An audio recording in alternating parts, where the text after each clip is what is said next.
There is nothing about this Sacramento Kings team that gives fans any hope whatsoever.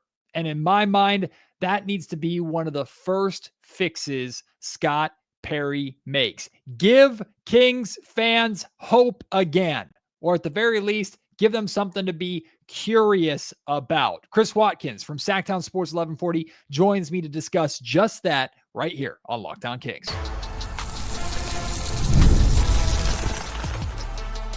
You are Locked On Kings, your daily Sacramento Kings podcast, part of the Locked On Podcast Network, your team every day. And now, ladies and gentlemen, it is that time for another episode of Locked On Kings. Hello and welcome into Locked On Kings, your podcast hub for Sacramento Kings coverage all season long. My name is Matt George. I have the privilege of being your host here. I'm a Sacramento sports anchor and reporter for ABC 10 News. And shout out to you. Shout out to you Sacramento Kings fans who are still tuning in for daily Kings content and daily Kings talk for a 3-13 team that is horrific, that is quite honestly not worth your time and your loyalty. But because you are a Sacramento Kings fan, part of one of the most loyal and dedicated fan bases on this planet, you continue to watch and support shows like the Locked On Kings podcast. So thank you so much. And we all are in this together. We are all trying to get through it together. And one thing that we can all not just ask for, one thing we should all demand from Scott Perry, this Kings front office and this Kings organization is give us something, make a move, bring somebody in to make us hopeful or curious about this team and their future again. Because right now, this roster clearly ain't it. There's nothing about this roster that should get anybody excited beyond the prospect of trading much of this roster and many of these veterans away, hopefully before February's trade deadline. Before I get you to my conversation with Chris Watkins from Sactown Sports 1140, really good conversation today about that. Chris also wrote a great article about Jonathan Kuminga and whether or not the Kings conversations for Jonathan Kuminga should pick back up again. Before we dive into that conversation, wanted to remind you really quick, because once this podcast or once this interview is over, it'll take us to the end of the podcast. I am going on vacation. It could not come at a better time, truth be told. I'm taking a handful of days. My wife and son and I are going down to Southern California, to the only place in Southern California that I like. That's Disneyland. We're taking my 4-year-old to Disneyland. We're going to have a good time, get away for a little bit. Of course, I'll be keeping some tabs on the Kings Nuggets game and some tabs on the Kings and Timberwolves game. I will not be doing post-game podcasts for either of those games. If any news breaks or anything happens, like a trade or something over the time that I'm gone, I'll try and do some sort of short recording or something, like from the parks or from my hotel room or something, just so you have a little bit. But the point is to spend some family time and to get away from this freaking team for a little bit. So the next 2 games will not have post-game podcasts, and I'm very serious about making sure I continue that content for you. So I hope it's acceptable to you and okay that I'm missing a couple of games and missing a couple post-game pods to get a little bit of a break. This was quite literally the only time that my family could find some time to get out. But I will be back for next Wednesday's game against the Phoenix Suns. I won't be at that game necessarily, but I will be home and able to record a post-game podcast after that. That's the day before Thanksgiving. So keep an eye out for that. I appreciate so much your support of this podcast again, and I sincerely hope you enjoy this conversation with Chris Watkins. There's a lot of things about the state of the Sacramento Kings that just has fans miserable, but arguably at the top of that list is the fact that this Kings fan base is watching a team and an organization that doesn't have anything to give them hope. And that's going to be the focus of my conversation with Chris Watkins from Sactown Sports 1140. Chris, before we dive into the hope element of this fan base and this organization right now, what do you make of just where this team is at? 3-13, just lost by 41 to the at the time 4-win, now 5-win Memphis Grizzlies. Like, everyone's just trying to wrap their brain around how is it possible that this roster is this horrible, arguably the worst that we've seen in Sacramento history. Yeah. No, I mean, that was my main thought. I don't have any answers for anybody out there, but my main thought yesterday was for sure just, it's a cliche. It's thrown out by especially like us talking heads all the time, like, oh, last night was unacceptable.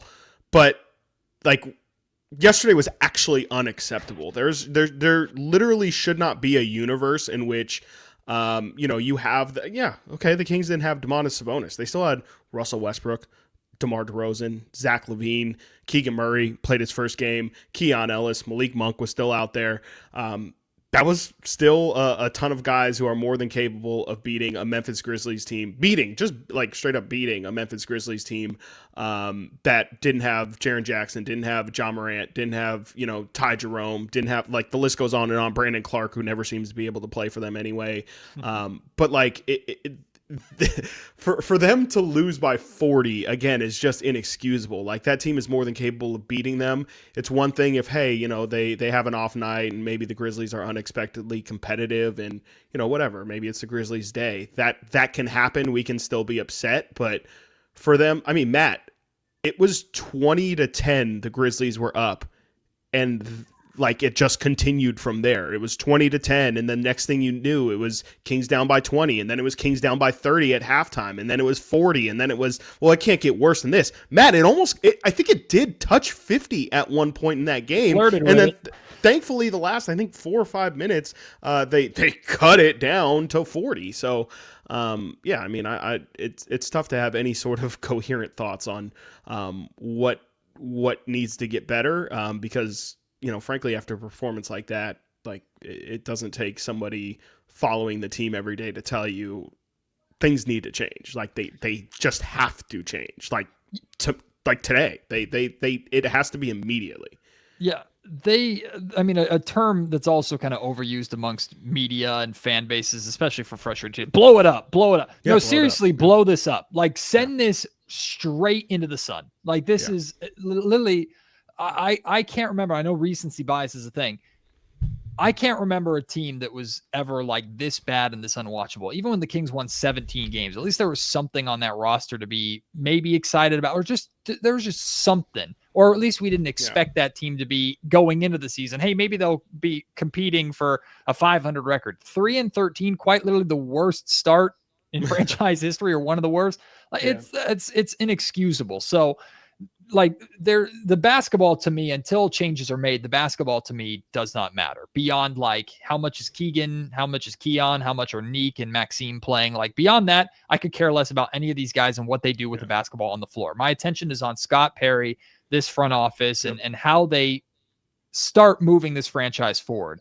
And to me, step one, Chris, is you need to bring somebody into this locker room that makes fans hopeful, or bare minimum, Chris, curious about the future. Like, and I don't mean to be disrespectful to like Keegan Murray specifically, but I think we have a pretty good understanding over the last couple of years of who Keegan Murray is. Can be a really, really good piece on a good basketball team, but he's not going to be the dude, the guy.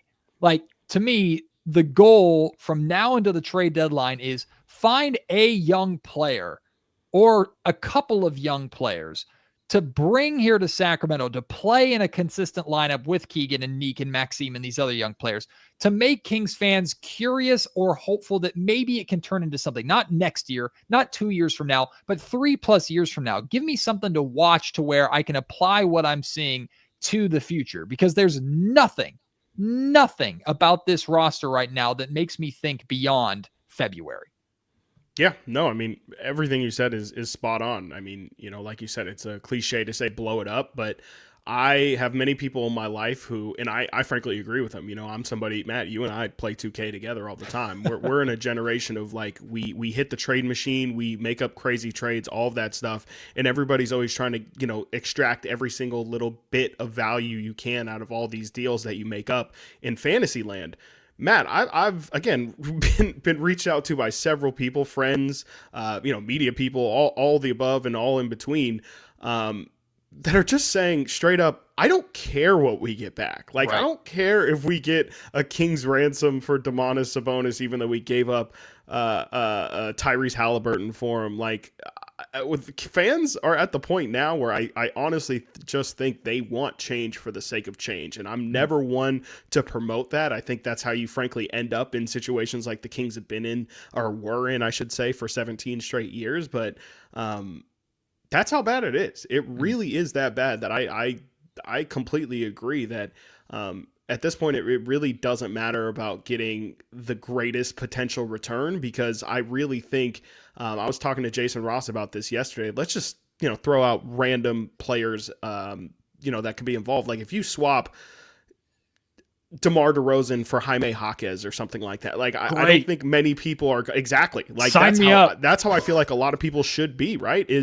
That's a guy that I know is going to be part of a 6 or 7 man rotation at any point. And so, yeah, he's not going to be a starter or anything like that. DeMar DeRozan's a Hall of Famer. DeMar DeRozan can still give you 20 points a game.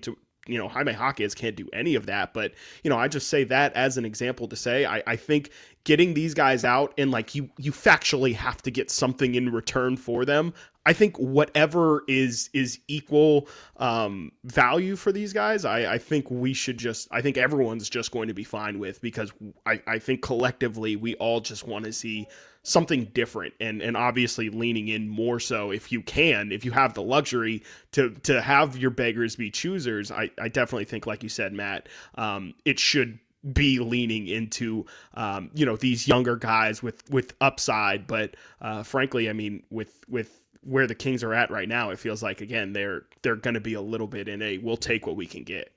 This episode of the Locked On Kings podcast is brought to you by Quo. Let's talk about something every business owner knows too well: missed calls. When a customer tries to reach you and you can't get through, that's money slipping away. Quo, spelled Quo, is the smarter way to run your business communications so you never miss an opportunity. Quo is the #1 business phone system built for 2025, not 1995. It's simple, modern, and designed to help you communicate faster, look more professional, and stay connected wherever you are working.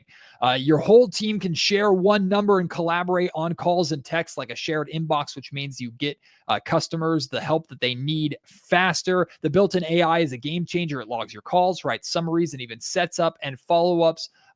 Does follow-ups automatically. And if you can't answer your phone, this is the big thing. Quo's AI agent jumps in. It can qualify leads, route calls, and make sure no customer is ever left hanging. And that includes even after hours. Try Quo for free at quo.com/lockedonnba. That's QUO.com/lockedonnba. And yes, you can even keep your existing number. Quo, no missed calls, no missed customers. Locked On Kings is also brought to you by DoorDash. The NBA season is heating up, and DoorDash has found the perfect way to keep fans in their bag all season long. Whether you're watching for the highlights, your fantasy team, or just your favorite player, DoorDash makes every game night even better. DoorDash is the official on-demand delivery platform of the NBA, and they're celebrating with something called the Bag Drop. Every time an NBA player, any player, not just for your favorite team, scores 50 points in a game, DoorDash drops 50% off of your order with Dash Pass the next day, and you're automatically entered for a chance to win the ultimate fan bag. I'm talking player-inspired drip, exclusive gear, and stuff that you'll actually want. And with DoorDash, of course, it's not just food. You can get everything from snacks to drinks to headphones, ice, even socks, all delivered right to your door. DoorDash has you covered for late-night highlights, last-minute watch parties, and double overtime fuel-ups. So next time someone goes off for 50, use promo code NBA50 the next day to get 50% off on DoorDash with Dash Pass, plus your shot at the bag drop. Dash Pass members only, 50% off, up to $10 the day after a 50-point game with the promo code. Terms apply. No purchase necessary. Ends April 13th. Open to U.S. residents 21 or older. Visit DoorDashInYourBag.com for full details. DoorDash, in your bag, all season long. Jaime Jaquez is a phenomenal example, because no one's looking at that as, oh, okay, there's the star that I can build my team around. But no, it's an exciting young player that plays hard, that gives you a semblance of the future. The star that the Kings are going to hopefully get is going to come in this draft. And thankfully, the Kings are picking a good time to be god-awful, because this draft class is good. And one of the only positive that I could come up with last night on the podcast, Chris, was at least they're doing this and they're realizing this is terrible and they should blow it all up with a 3-13 record, not a 12-15 record. Like you're in a position to where you're in great spots for draft lottery odds. Like lean into the tank. Yeah, exactly. So that's where the star hopefully is going to come from. But I'm talking about trade for a Jaime Jaquez Jr., trade for a young-ish player that can be part of your future, that Kings fans can be excited. and curious about again. Like that's the range of talent that we're talking about here. I'm not expecting Jabari Smith Jr. to walk through that door or anything like that. Hey, but maybe you could have gotten him if you'd actually held on to De'Aaron Fox and not traded him right away for the only thing that you can get in Zach LaVine. But I digress. I mean, it's just such a frustrating, hopeless position for the Kings to be in. And I agree completely with you. Like there's two things the Kings can't do. The first thing is keep this team out there for the rest of the season and just deal with it. Number one. And number two is you can't attach draft assets to Domantas Sabonis or Zach LaVine to just dump their contracts. That would just be dumb. Yeah. Other than that, I'll take anything. A second round pick, 2 second-round picks for DeMar DeRozan, done. Malik Monk gets you a end of the bench player, done. Like just as long as it makes sense for the vision, and as long as it's a player that's under 24 years old and hopefully a guy that at some point is 6'8", 6'9", 6'10", sign me up, man. Make it happen. I don't care. So are you willing then to you're willing to play out the season then with Domantas Sabonis? Because there is going to be a crossroads where I do think that might be the real situation is that the talk is going to have to come to action where, okay, you guys say you don't want Zach LaVine and or Domantas Sabonis on the roster the rest of the year. Well, like you said, Matt, you might just have to attach a first round pick to it. And now you still may end up with the Jaime Jaquez that you and I are just throwing out there, but you're still going to have to pay for it. And I think that's the fascinating thing is, again, I'm here clamoring for change. I think, again, the reality of what that all entails might not be so great because frankly, I do think nights like last night, granted the veterans were the ones out there playing, but if you're going to be leaning into the tech, like Maxime Reynaud was out there and he was not grabbing, like he was part of the problem as well. Like that, there's going to be a lot of these guys going out there and getting murdered on a lot of nights. And so, I am very much for it and I don't want to watch it, but, I just think that there very well might be a reality where Kings, all these people are going to get what they ask for, and it's going to look really bad. But I think the difference to your earlier point as well, they're already bad. And so if you're already 3-13, 3-14, 3-15, whatever it is, you might as well be trying to do it, right? I think that's, again, it is that these guys were not trying to be this record and they still are this record. It'd be nice if you, I guess, were at least trying to have this record, if that makes sense. I'm proceeding with the belief that Domantas Sabonis and Zach LaVine will still be here after the trade deadline simply because of their contracts. Not because the Kings want to get rid of them, but just because of their contracts. Now, if the Warriors which is hilarious, and some other team wants to swoop in and go, hey, we think Domantas Sabonis could help our team. Hey, find a way to make the money work. Give us all the expiring contracts you could possibly find, and you can take them. You don't even have to throw in a first-round pick. Like, good. Just get it done. And hopefully the Kings can recoup some sort of value in return. But the main value the Kings are getting back in any Sabonis or LaVine trade is just getting off the contract, wiping their hands clean and moving on. That's why I don't expect those two players to be gone, simply because of their contracts. Maybe in the summertime, the conversation will be different. But DeMar DeRozan, who's partially guaranteed next season, see ya. Malik Monk, who's $18 million a year, it's not that I hate Malik Monk all of a sudden, but like Malik's not helping anything either. So send Malik to a contender where I could believe he could be a scoring microwave option off the bench on a team that's looking to make a playoff push. Malik's happy and the Kings could potentially get some sort of value for that. For sure. Go for it, right? Dennis Schroeder, Russell Westbrook, whoever. If any of these teams feel that they could use any of those players and you can get something of value, whether it's a second round pick, a late first, I don't know, like whatever, good. Like get it done. It's not just change for the sake of change. It's change that opens up the rotation and frees up the minutes so that Doug can easily give them to Neat Clifford and Maxime Reynaud. So he doesn't have to play this politics of, well, I can't tell DeMar DeRozan he's not starting because it's DeMar DeRozan. Fine, then get DeMar DeRozan out of there so you can distribute his minutes evenly. Yeah, no, I mean, it definitely makes sense. It's very clear that the Kings have a logjam, and I think the only way to clear it up is by trade. I mean, I guess I don't really mean it how it's going to sound, but like for the Kings standpoint, I would say that the wrong guys got injured for them, right? Like Domantas Sabonis and Keegan Murray are the only two guys that you really could not afford to get hurt. If 100%. Malik Monk gets hurt, I mean, it's almost I don't want to say it's a good thing for the Kings, but again, in terms of clearing up the rotation, it would have made things a lot easier. The Kings could have survived a lot better during this stretch if, let's say, one of the guards went down, whichever one of the guards, whether it be Levine, DeRozan, Monk, Keon Ellis, any of those guys go down, they're just able to survive it a whole lot better than what they have with Keegan and Sabonis going out. It's really like the worst two possible injuries that Doug Christie could have started this season with to just hold a giant mirror up to the roster and say, like, look at how imperfect you are.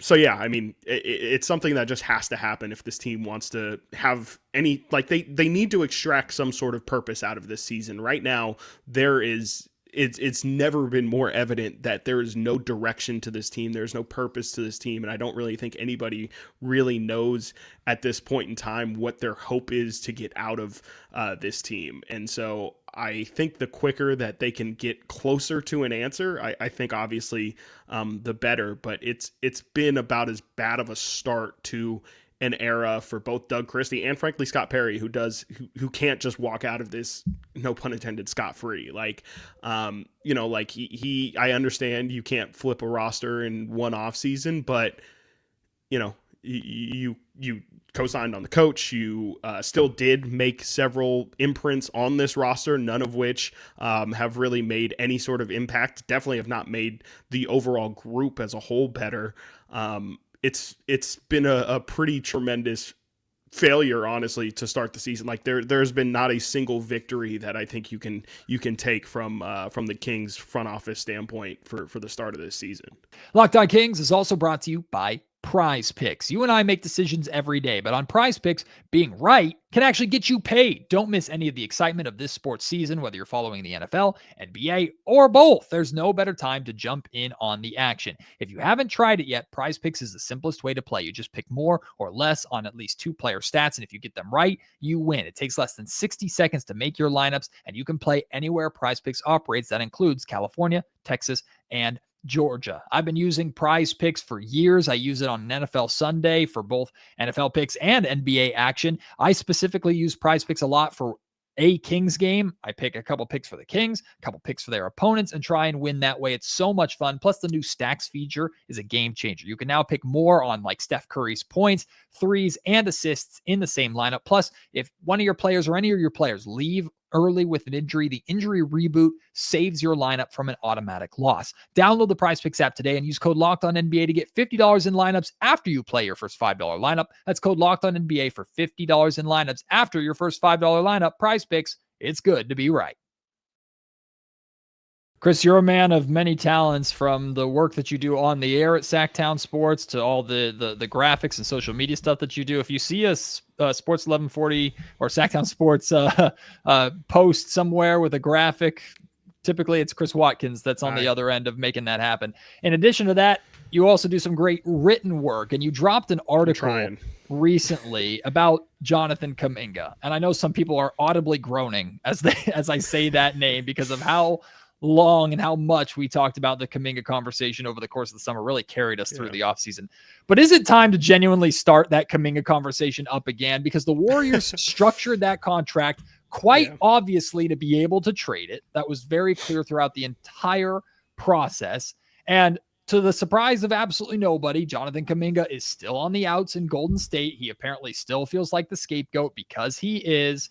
I don't know what the deal looks like to bring Jonathan Kuminga to Sacramento. But again, if you're talking about that young player, maybe the best young player that fits that giving the Kings hope category, there might not be a better name out there realistically than Jonathan Kuminga. So like you laid out in that article, is it time for the Kings to get back into that conversation? Do they need to find a way to bring JK here to Sacramento?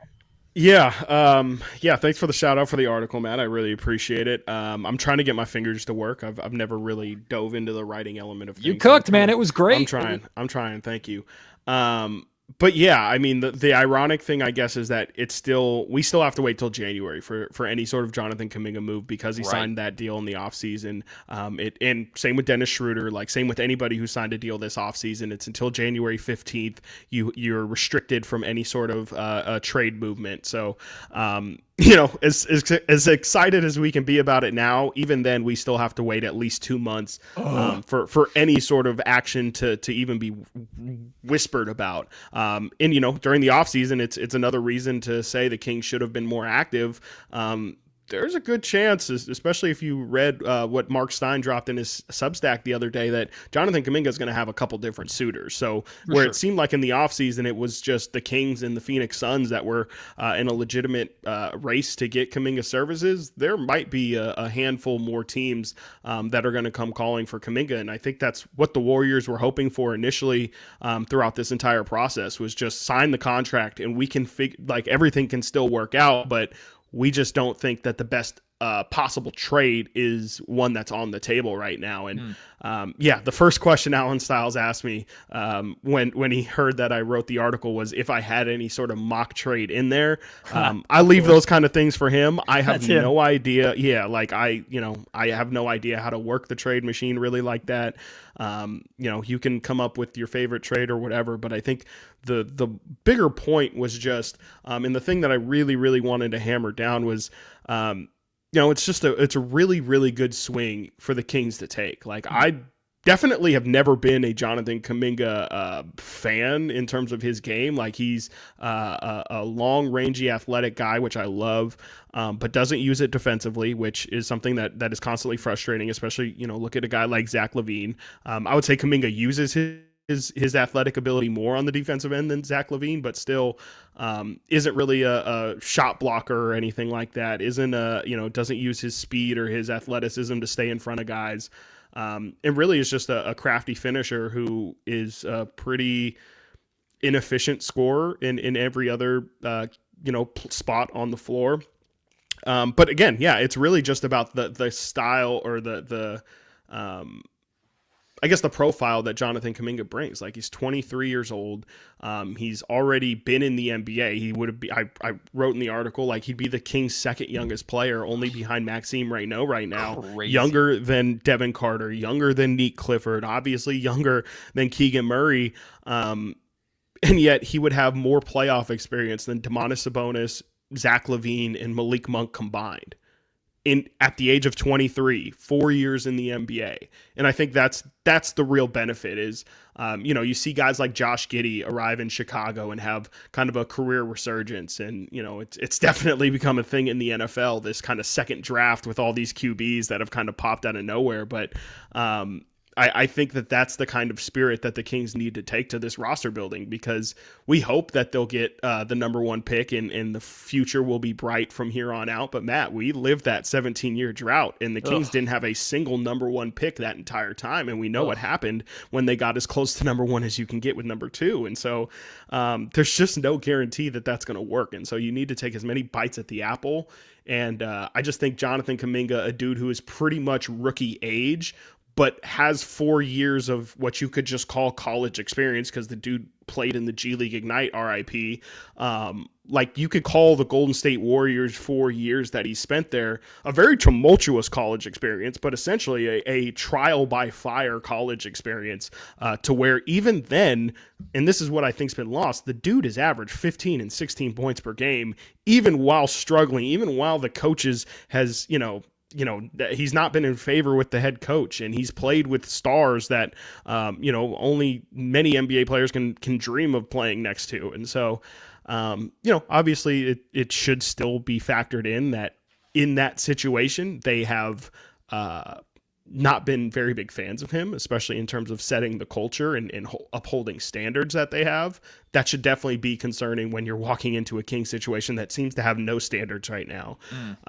But I just think it is a really, really, really good dice roll that the Kings should take. And it's just, frankly, as long as they don't have to give up an arm and a leg to do it. And that's the other thing, you're not going to give up Keegan Murray. You don't want to be giving up multiple first round picks to get a Kuminga, but 100% at the right price.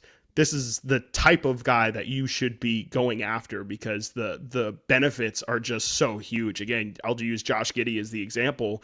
And, at this point with your rebuild, there's just not really much risk. Well, if you want to read the article that Chris put out there, it's called if is Jonathan Kuminga the recharge the Kings need? It's on Sactown Sports 1140's website. I'll put a link to the article in the description, both on this podcast, the video version and the audio version, so you can check out Chris's work. Frankie Cardicelli, Brendan Nunez do incredible work over there on Sactown Sports 1140. Of course, 3 good friends of mine as well. And Chris, something that you get to be a part of that is new, and I'm going to figure this out in real time, so bear with me. Let's do it. It's not even November yet, but every Sacramento Kings or Locked On Kings podcast within reason now for the remainder of the season is going to include a Tankathon sim at the end. Yes, we're doing this on November 21st, right, my friend. So I'm going to see if I can do this correctly. I mean, it's tough to do it wrong, right? Let's see. Boom, boom. If I do it that way. Oh yes. Okay. That's how you do it right. Look at that. Check this out. So here we're on Tankathon. So we're doing this together in real time. The Kings are 5th. Somehow there are 4 teams worse than the 3-13 Sacramento Kings. The Wizards, the Pelicans, who don't have their pick. Thank God we're not the Pelicans. The Pacers are 2-13. Brooklyn is 2-12. The Kings have a 42% chance of landing in the top 4, a 10.5% chance of winning the lottery. Chris Watkins. Hold on. Can we also just point out how many picks OKC has even still? They have 4 first-round picks, including the Clippers, who are at 7. Who is that other one? Utah at 10. They have Philly's first-round pick for some reason at 18, and I'm sure they have their own as well. Oh, no, and they have Houston's. And their own goes to Washington, and it's going to be 30. So, hey, actually, you know what, Washington, we'll take the 30th pick for DeMar DeRozan. Like, if you want to make that happen. Look, all I know is we need Vegas and Seattle to become franchises, because I'm pretty sure Memphis and OKC are close enough to that East Coast borderline to where we can get them to shift. Get them out of here. Get them out of here. It's insane, man. We got this West thing's got to chill. All right, let's do this. All right, let's sim the lottery and see how it goes. And 12 straight losses. Oh my God. Kings drop down to 8th. They fall 3 spots. Charlotte wins the lottery. New Orleans gets second. Goes to Milwaukee jumps up. Milwaukee and Boston jump up 9 spots each to get the 3rd and 4th picks. That's insane. And the Kings end at 8. Well, and this is the problem, though. This is the problem. This is, especially in today's NBA, this is why, Matt, we just talked about 17 years and the Kings didn't end up in the first pick. And that was with the old lottery odds. The new lottery odds, even more so, don't really incentivize. There's, I think the bottom 4, or the top 4, I guess you should say, all have 25 or some, like all fairly flat odds. And then it's like 22 or 23% or something like that. Yeah, it's something like that to be in the top 4. But yeah, I mean, you might as well be a fairly decent team and have a nice structure around you and hope to move up, because the worst thing that can happen is the Kings go 30 and 52 and start in the 4 spot. But then, just like this, end up in 7 or 8. And we're right back to, wow, we were trash this year and we're getting, not even a top 5 prospect in the draft. Boy, this is so very fitting for the Sacramento Kings if something like this were to happen. Well, that's the first sim of many. At some point, we'll get one winning with the Kings. Chris Watkins, thank you so much, my friend. You're gone. Where are you? How do I do this again? There we go. Chris Watkins, thank you so much for making the time, my friend. Yeah. And we'll get to one. Let's do one holiday at a time. Now we'll get to Christmas. We'll see where we're at in Christmas. Then we'll get to Valentine's Day. I don't know, but I appreciate you making the time. My friend. Christmas to New Year's feels like it's going to be a long 5 days. Well, that's when Mike Brown was fired right in that window. So you never know what can happen right after Christmas.